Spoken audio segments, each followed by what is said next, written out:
La Regione Veneto presenta a conto consuntivo 2016 un avanzo di 13.729.000 euro alla voce sanità. Firmato Ministero dell'Economia e Finanze.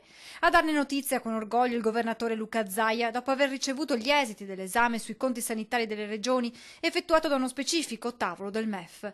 La squadra compatta della sanità veneta, gestita con la prudenza e la saggezza del buon padre di famiglia, ha vinto ancora anche sui conti. Non ce li siamo fatti da noi, ma sono stati valutati euro per euro dal tavolo ministeriale, spiega il presidente Zaia, che aggiunge come questo risultato sia stato raggiunto senza tasse, unici in Italia a non aver introdotto, continua Zaia, e non lo faremo nemmeno quest'anno l'addizionale regionale IRPEF sulla sanità, il che significa che sul podio, con i conti in attivo, la promozione sui LEA, zero tasse, la sanità veneta vince la medaglia d'oro, quella d'argento e anche quella di bronzo.